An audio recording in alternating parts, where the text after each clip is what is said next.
Vipi? Poa. Mambo yanakwenda? Mungu ni mwema. Hongera sana kwa uzima. Asante sana. Tuambie maandalizi ya mwisho kuelekea safari ya Uganda ambako nakwenda kufanyika michuano ya FIFA Series. Mmejiandaaje kama wachezaji na mko tayari kiasi gani? Kwanza tunamshukuru Mwenyezi Mungu. Leo ni siku ya kwanza tumekutana na wachezaji na tumeweza kuanza mazoezi siku ya leo. Maandalizi yanaenda poa. Kwa hiyo tutarajia kuwa na michezo mizuri zaidi. Kitu gani pengine cha tofauti mnakwenda nacho katika michuano hiyo au mna morali kiasi gani? Kwa siku ya kwanza tumefika leo, tunaona kila mchezaji katika ana morali ya hali ya juu kuhakikisha anatafuta nafasi ya kwenda kutetea taifa. Yes, kwa muda ambao umekutana leo bila shaka ni mara ya kwanza kwenye mazoezi. Pengine mnaona unawatoshea kuelekea katika safari hiyo na maandalizi ya michuano hiyo? Ni kweli kwa sababu mpira ni ule ule, afu asilimia kubwa wachezaji wengi hapa tunafahamiana. Ukiangalia national team asilimia kubwa wote tunakutana ni wale wale. Kwa hiyo ni mazoea ni yale yale. Kwa hiyo ni kikubwa tu kupokea mifumo ya mwalimu kuhakikisha kwenda kuitumia. Kama nitakuwa sijakosea, itakuwa ni mara yako ya kwanza kushiriki FIFA Series au sababu imeanzishwa 2024, na kama itakuwa ni mara yako ya kwanza, unadhani kama mchezaji inakuongezea kitu gani kwa mataifa ambayo utakwenda kucheza nayo, kwa sababu ni mataifa ambayo ukiangalia kiuhalisia kukutana nayo inakuwa yani sio kitu rahisi hivyo? Ni kweli ni mara yangu ya kwanza, ila nitahakikisha nitapopata nafasi kuweza kuitetea nchi yangu.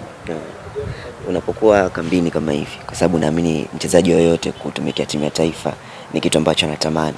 Ukiwa mazoezini kama hivi, uko unajiandaa kwenda katika michuano ya kimataifa, ni feeling gani ambayo wewe binafsi kama mchezaji unakuaga nayo? Lazima uwe na passion kwa sababu unakuja swala la national team, ni swala la nchi.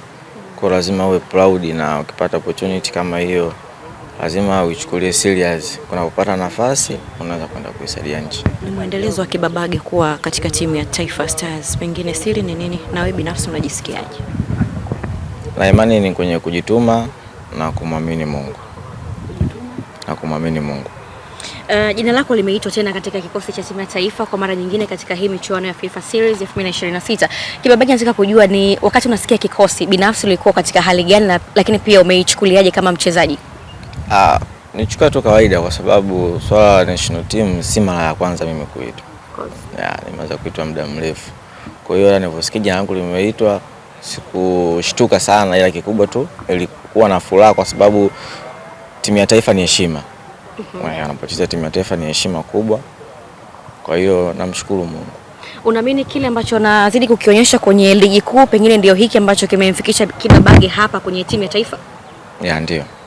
Na kipi ambacho tutarajie, kwa sababu nimeona katika michuano ya AFCON timu ya taifa imecheza vizuri sana na mmepewa maua mengi sana kuelekea katika hii FIFA Series ambako mnakwenda kule Kigali, Rwanda. Kama wachezaji mmejipangaje kuibeba nembo ya taifa mabegani?